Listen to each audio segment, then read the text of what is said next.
The trail of life comes with many forks. Should you go left or should you go right? It's often difficult to know.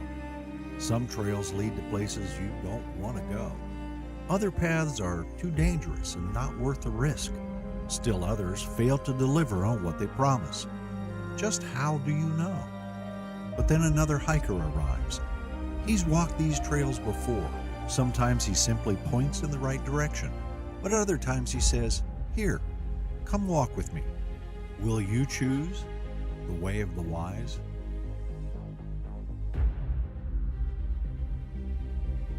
Whoever walks with the wise will be wise.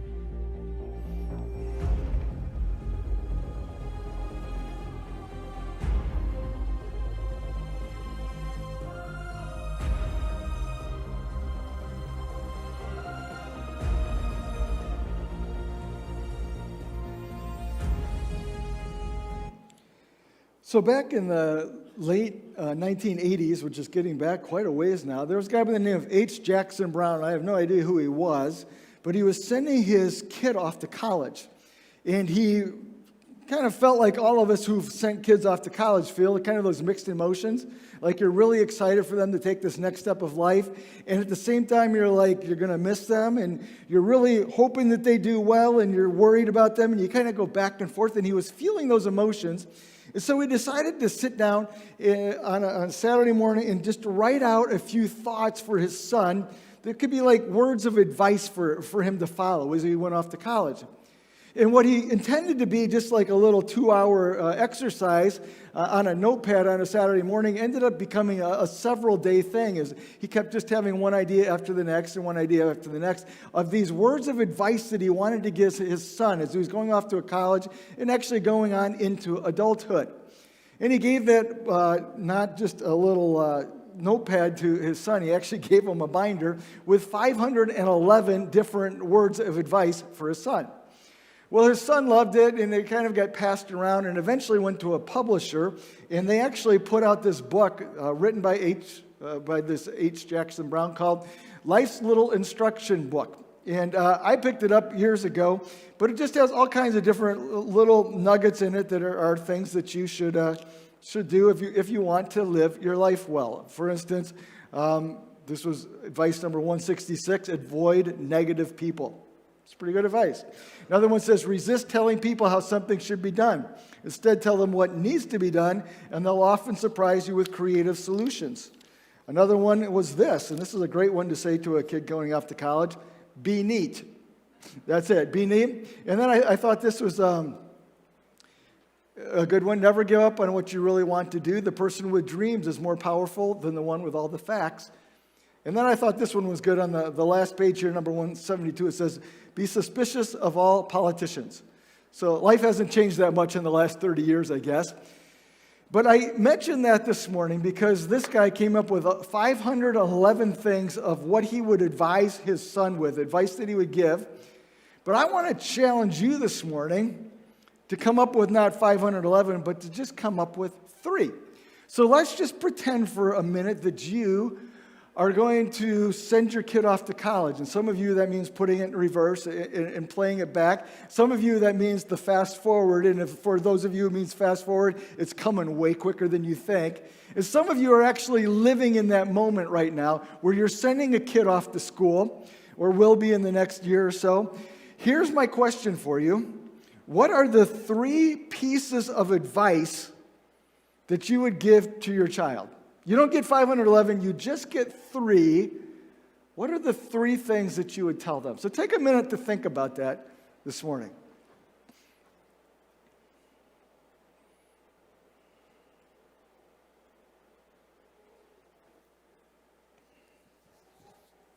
It's hard to condense it down to 3.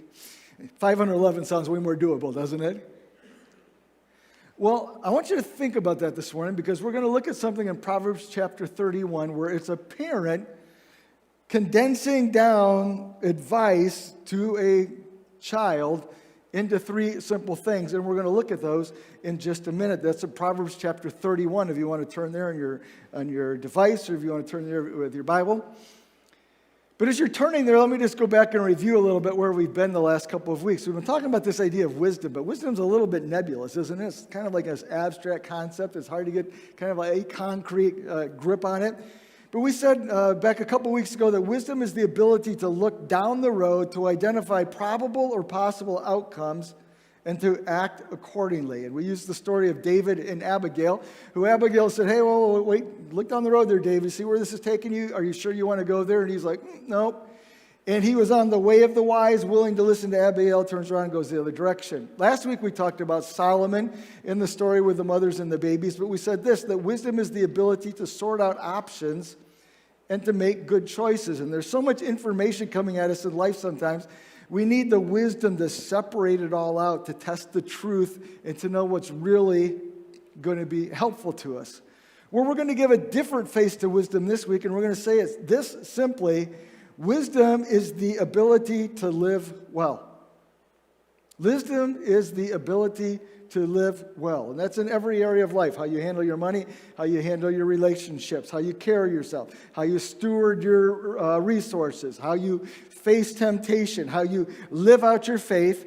All of these things are demonstrations of wisdom because there are ways that we live well. Now, let me just flip the script here a little bit this morning, because so far I've asked you, what is the word of advice that you would give? What I want to ask us now, or do, is to shift from the parent giving the child advice to be the child receiving advice from the parents, because that's what actually happens in the story that we're looking at. But I want to ask you this question then: are you living well? Are you living well? Well, the way of the wise, we look for somebody who can give us advice. In this case, how can we live well? And so that's why we're going to Proverbs chapter 31. And hopefully you're there.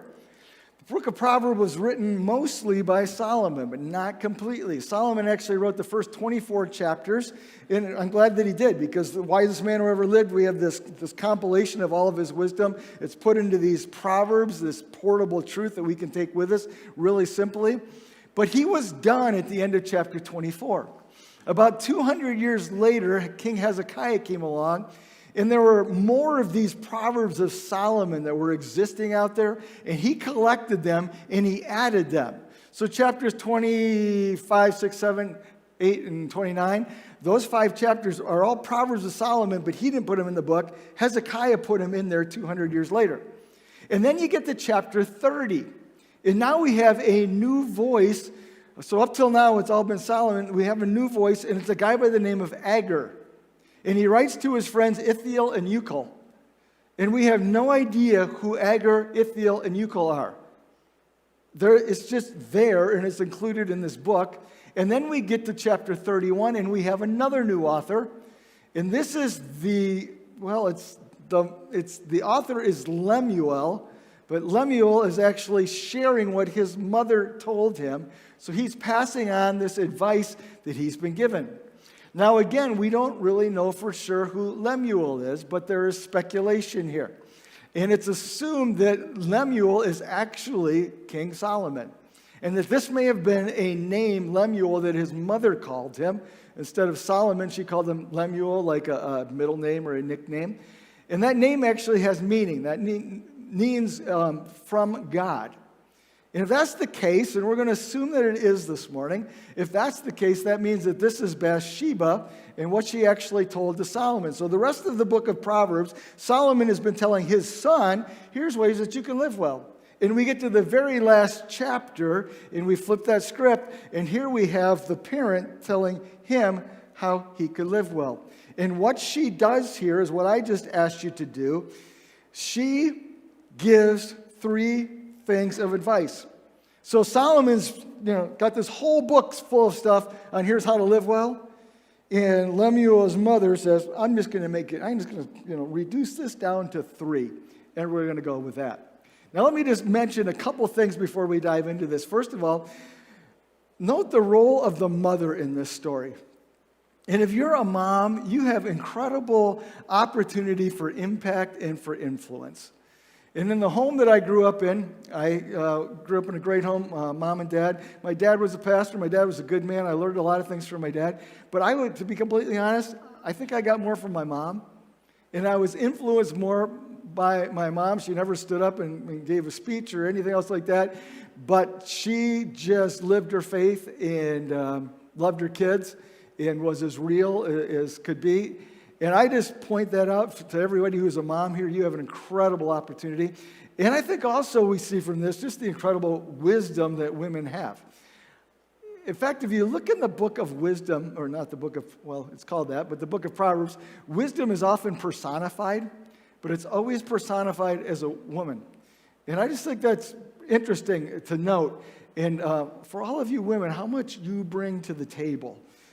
Insight, and sometimes we even say intuition, but perception and wisdom. There's a lot of wisdom that sits in this room that belongs to the women in this room, and we are the richer. Those of us who are not women are the richer for having you in our lives. So that's just my little aside before we jump into this passage. So we're in Proverbs chapter 31, verse number 1. The sayings of King Lemuel, an inspired utterance that his mother taught him. And so we don't know who Lemuel is, but we do know that his name means literally from God. And if you think about this, there are many names in the Bible that end with those two letters at the end, E-L, which is a reference to God. Samuel, Nathaniel, Daniel, Michael, Israel. Those are all words. The meaning of the name has something to do with God. And so Lemuel is from God or belonging to God. But it's interesting even in this verse that we notice that this isn't just something that she told him. This is something that she taught him. And I kind of get the impression here that this is something that just she mentioned over and over and over and over again. And if you grew up in the home that I grew up in, that's how it worked. There were certain things that were just mentioned over and over and over again until it became a part of us. And there are certain things that I can just kind of still say in my sleep that I heard all the time. I can still hear my dad say, "You can always afford to be gracious. And there's a solution to every problem. And it's never right to do wrong to get a chance to do right. And here's the classic, get up, you're not hurt." You know, all of those things I just heard going through and I can still hear my parents saying things like that. And that's the impression I have with this. But she starts in verse number 2 with an appeal. And she says this, "Listen, my son. Listen, son of my womb. Listen, my son, the answer to my prayers." And 3 times she uses that word, listen. Now, if you're using it and looking at a different version, you may see a different word there. The old NIV would use the word "oh." So it's, "Oh, my son. Oh, son of my womb. Oh, my son." The King James Version uses "what." If you're looking at that, "What, my son? What, son of my womb?" It comes from a Hebrew word "ma," but the King James maybe has it the most correct here because it's a word of incredible intensity, and it's almost like a mom saying to her kid, What do I tell you here? I got to get this across to you. You got to get this. What do I say here? And that's the intensity with what she's talking about here. It's a plea, and it's her plea for her son to listen, but to actually live what she shares here. And so she mentions 3 things, and this is where she shifts from an appeal into her advice in verse number 3. "Do not spend your strength on women, your vigor on those who ruin kings." And so here's the first word of advice that she gives. She's only getting good 3. This is what she picks for number 1. Don't let women take you down. Okay? Let's keep reading. Verse number 4. "It's not for kings, Lemuel. It's not for kings to drink wine, not for rulers to crave beer, lest they drink and forget what has been decreed and deprive all the oppressed of their rights. Let beer be for those who are perishing and wine for those who are in anguish. Let them drink and forget their poverty and remember their misery no more." And there we get our second piece of advice. Don't let alcohol mess you up. Now, did anybody have those 2 on your list? Okay, let's keep reading here. Verse number 8, "Speak up for those who cannot speak for themselves, for the rights of all who are destitute. Speak up and judge fairly. Defend the rights of the poor and the needy." And so there's the third thing there, is simply this: watch out for the underdog. And so she's got 3 pieces of advice to give to her son, and those are the 3 things that she picks. And I'm like, it's an interesting list. Okay, I got it. And then you move on. And I suppose if you do these 3 things, you'll be fine, but it seems to me like there's a lot more to life than just these 3 things here. But this is the advice that she gives us on this path of a wise mother that we can take to heart. So let's think about this a little bit more, and let's back up for a second here, even as we talk about the appeal where we started, because I think that shows the heart of the mother, or maybe I should say the heart of the parent here. And here's the first thing that she says. If you go back to verse number 2, she says this, "Listen, my son, listen, son of my womb, listen, my son." She makes a big point here, which is what? You are my son. Have you ever said that to your kid? You are my son, you are my daughter, you are my kid. Pretty powerful words. And a pretty powerful thought. And sometimes we say this to our kids, hey, don't forget who you are. You know, you are part of this family. You belong to us. You have some values to live by. You have some reputations to live by. You have worth that comes even in the fact that you just belong to me. And I've said that to my kids, even as they're growing up. Don't forget you're a Wood. Just a reminder. What does that mean? I'm not talking about their ancestry. I'm talking about this is who you are. You are my kid here. And she is saying this to her son. Don't forget that you are my son. Powerful words from a parent to a child. But then she also says this. You are from God. You are God's child. You are literally, from that verse, you are the answer to my prayers. It may be the answer to prayers like Samuel was for Hannah. I don't know. If you know the story here, and if this indeed is Bathsheba talking to her son, you will know that that her first child with David died. And so I think there was maybe this moment even in Bathsheba's life, it's like, okay, I've blown it. And I've had this adulterous affair with David, and we've really messed up here, and we lost a child as part of that. And I'm probably just now been shut out, and God doesn't care anymore, and God's mad at me, and whatever else like that. And what does she say here, though? But God answered my prayer. And God gave me you. And there's incredible evidence of grace in this moment. That Solomon comes along and God's like, okay, yes, you sinned, but we're done with that. We're moving on here. In fact, God didn't call Solomon, and God didn't really call him Lemuel, if it indeed is Lemuel. He actually called him Jedediah. And that was the name that God gave Solomon, which means what? It means loved by the Lord. And so what she says to her son is, don't forget, you are God's child. You are loved by Him. You belong to Him. He cares about you. He's involved in your life. He gives you value. He gives you worth. You are God's child. And we all can claim that too. John 1:12 says, as many as received Him, He gave the power to become sons and children of God. And as you sit here this morning, if you've trusted Jesus Christ, you can claim that. I am God's child. That's pretty cool. If you could pick any family to be in, that's probably the one I'd pick. But she says this to Solomon, don't forget whose you are. You are God's. Now, we do this baby dedication where we have our young couples here, and it was great this past year when we were able to do that and to see all the young life and new kids in our church.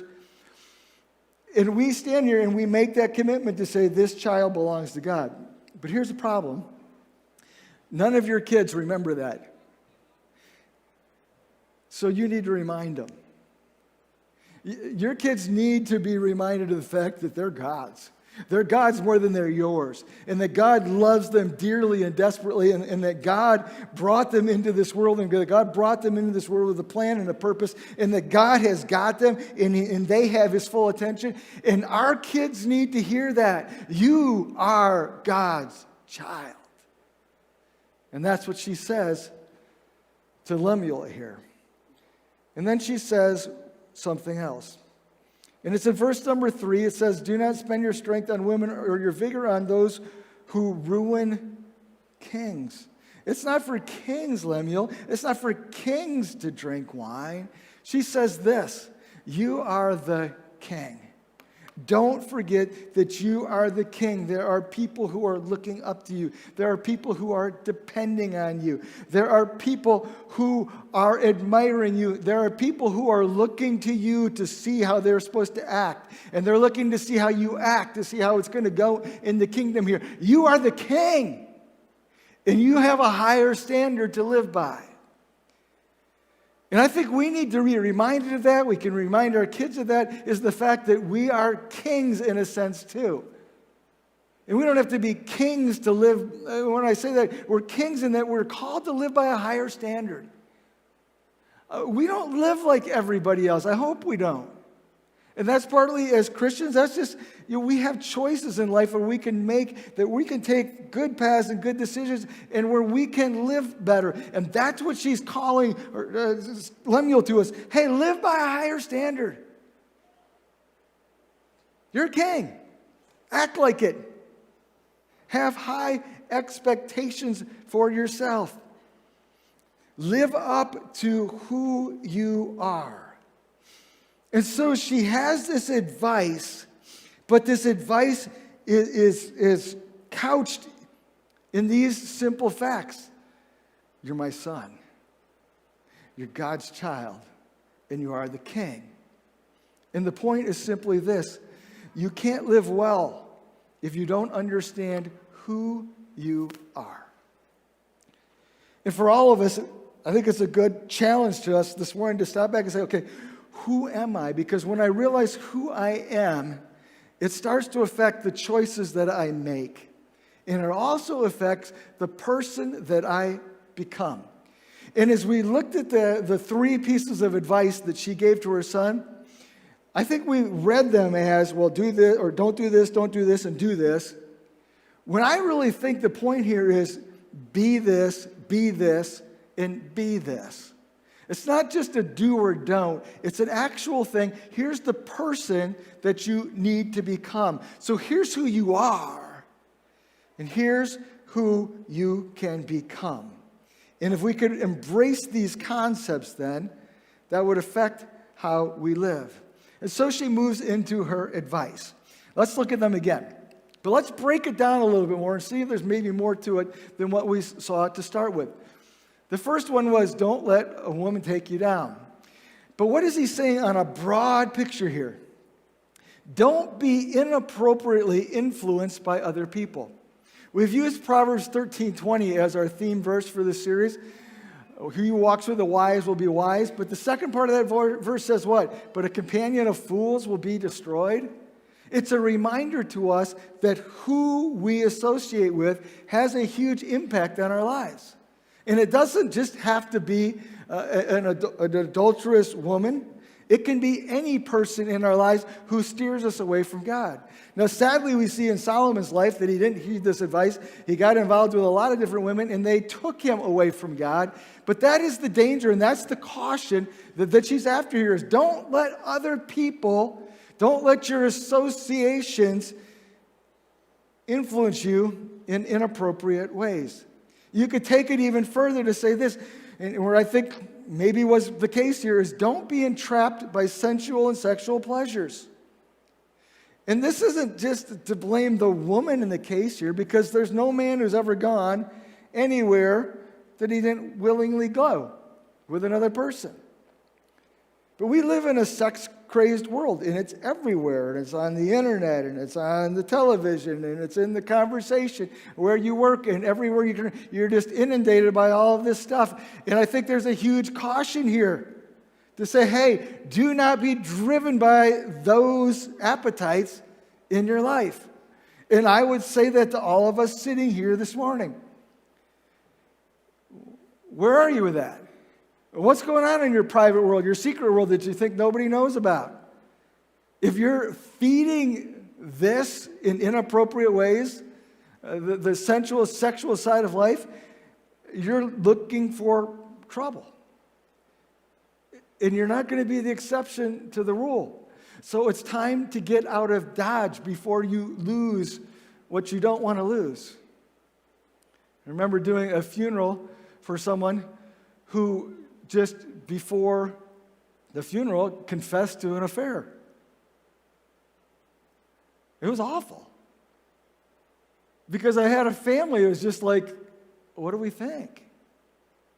But this is the advice is don't go there. And we live in a society where it's like, it's okay. You can just kind of move on from one person to the next or whatever. No. That's not how we live well. I think you could take it even this way. Don't allow yourself to be distracted by lesser things. I think she's saying, hey, you're my child. You're a child of God. You're a child of the King.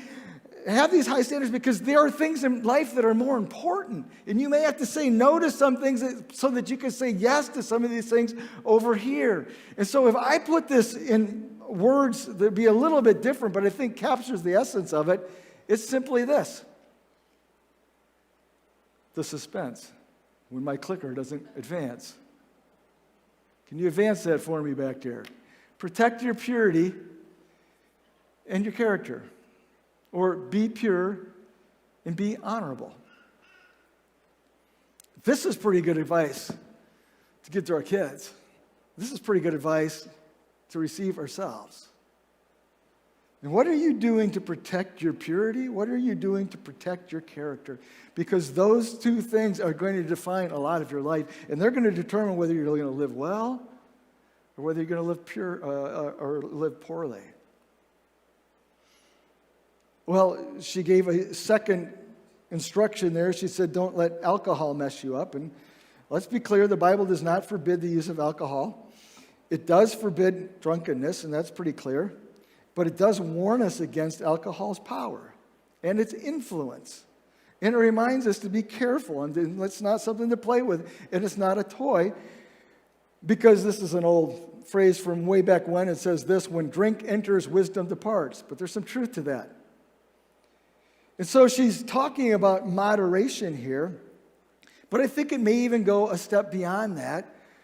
She says, hey, don't drink wine. This is verse number 4, as the king. That's not your role as the ruler, because if you drink and forget what's been decreed, you can really mess things up. You can deprive the oppressed of their rights, and you can really make a mess of things. And so she gives that caution to him. But what's underneath that? Well, I think a couple of things. First of all, she's saying don't be driven by your physical appetites. And we could take that in the sensual world that we just talked about, but we could take that in a lot of different places too, where a lot of times we do what feels best to us. And the caution here is no, don't go there. Don't be driven by your physical appetites, whether that's drink, it could be food, it could be any number of things. Don't allow yourself to be compromised. And there are a lot of things from alcohol to associations to things that we expose ourselves that put us into compromising situations or that allow us to be compromised. And the challenge I think that she's giving to her son is don't get involved in something that's going to compromise you. Run from it. Stay away from it. Don't allow yourself to be dragged down to a lower standard. And so she's saying this, practice discipline and self-restraint. Practice discipline and self-restraint. If you want to live well, do you think there's a more powerful word out there than discipline?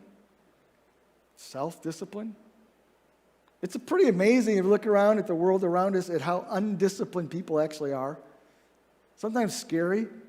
And I think what she is saying, hey, son, don't be one of those. Don't be one of those people who can't say no to himself or who can't make himself do what he's supposed to do or can't stay focused on where he's supposed to go. Be disciplined. practice self-restraint. And then there was her third instruction there. She said, watch out for the underdog. Now, this was the mantra of my mother growing up. She was forever saying, you need to be nice to everybody. You have to be the friend of the person who doesn't have a friend. And I've told this story before, but it's such a powerful story, I'm going to tell it again. It was about 10, 12 years ago. My sister was teaching a speech and drama class at a school, and she was putting on a play. And this is about an hour from where I lived and about an hour and a half or 2 hours where I grew up. And she invited me to come to this play, and I sat down at this play, and I'm sitting there getting ready for it to start, and this guy taps me on the shoulder. And I turn around and look at him. I have no idea who he is, this stranger. He says, you probably don't remember me, do you? And I'm like, no. And he gives me his name, and it's like, okay, I've heard that name before. He says, we went to junior high together. And I'm like, oh, okay, I remember. And then he said this, you know, you probably don't know this, but like in junior high, you were the only kid who was ever nice to me. And, you know, he was kind of a different kid, you know, in junior high we all are, right? But he went to our church, and my mom is like, you will be friends with everybody. And that means that he got invited over to my house to play. And I sat there that day, and I was like, oh, thank goodness that I had that mom, that I wasn't one of those other people. And it wasn't me, but it was a great lesson there in looking out for the underdog. Look at these verses. Speak up for those who cannot speak for themselves, for the rights of those who are destitute. Speak up and judge fairly. Defend the rights of the poor and needy. Don't be silent when other people need your voice. And there are people in our world who are struggling and are suffering and who have needs, and we have the voice, or we have the resources, or we have the opportunity to do something about it, and we need to do something about it. Back when this whole thing with George Floyd kind of exploded, and it's gotten back a ways now, I picked up the phone and I called my friend Kurt Albert, who was working down at Cody High School down in Detroit with Oak Point Church in the inner city of Detroit. And I said, okay, Kurt, help me to understand what I don't understand here with some of these things. And he said, this is the one thing you need to get, Brent. He said, the black community is not going to be helped unless the white community helps them, because the white community has the power in this situation. And I kind of looked at him and listened. I was like, I'm not sure I even totally understand what you're talking about, but I'm trying to listen and I'm trying to learn. And that's what's led to me picking up the phone and trying to say, okay, who are some of the people that I know who are part of the African-American community, and eventually led me to connecting with Pastor Parker and our whole relationship there. It was because of something that Kurt Albert said.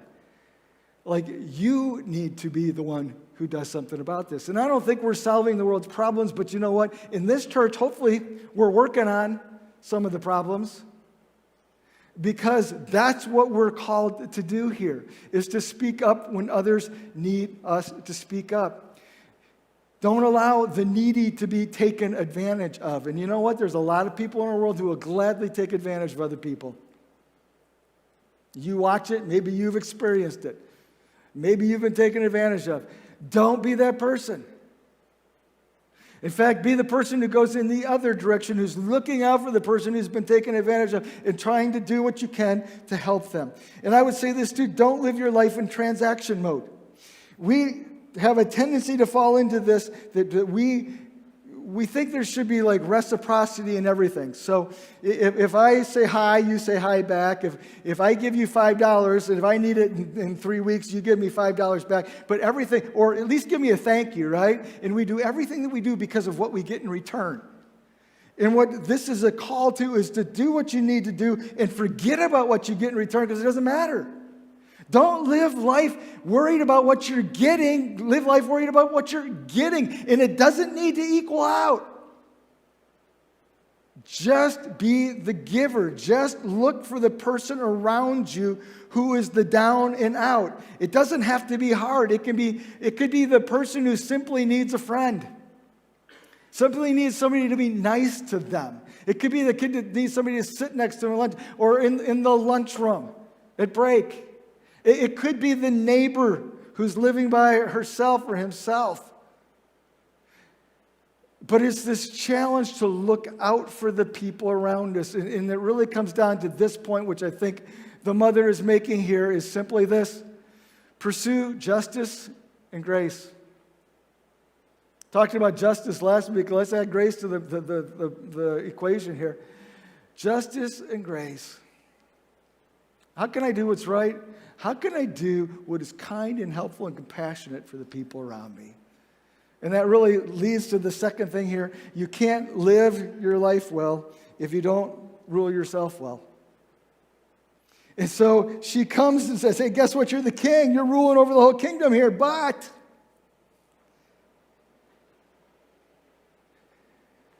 you need to start over here with you. Because if you don't rule you well, it's going to mess up everybody around you. Pretty good advice, isn't it? There's a debate when you look at the book of Proverbs, whether this chapter here was like an add-on that somebody found later, and let's just throw this on here as an appendix.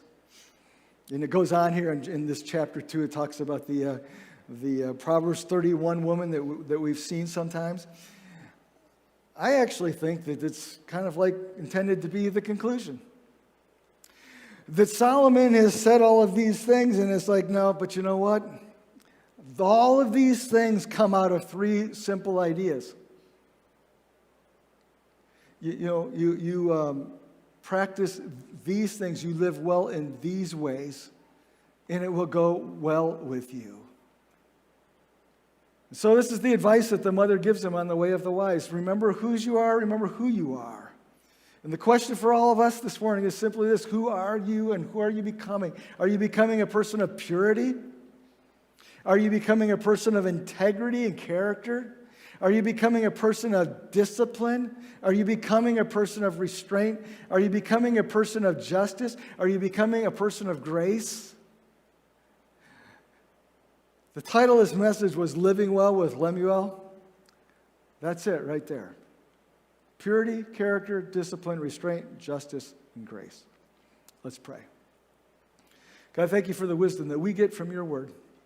Thank you for the encouragement that we get also just to see life lived, the people around us. Thank you also for the people that you put into our lives who help us, like our moms, like our parents, like all these people who walk the way of wisdom. Our heads are bowed, our eyes are closed. The first question is, are you God's child? Have you ever invited Jesus Christ into your life as your forgiver? That's why he came to this earth and died on a cross for your sin. And he forgives your sin. Bathsheba's sin was pretty ugly. It was adultery. David was involved in the same thing, and his was just as ugly, and yet God forgave them. And God is a God who forgives through Jesus Christ. If you've never trusted Jesus Christ for forgiveness, I'd encourage you to do that right now, this morning, where you sit. The second question is this: have you forgotten whose you are? Maybe it's the family that you grew up in. It's certainly the God who loves you. And he gave his son for you. Have you forgotten that you're a king in his sight? And have you forgotten maybe that we're called to be? We're called to be people of purity and character and restraint and discipline and grace and justice.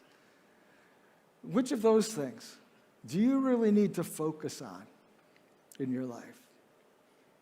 God, help us to walk the way of the wise, not to be like Solomon, who listened, who had this drilled into him and still walked away from wisdom.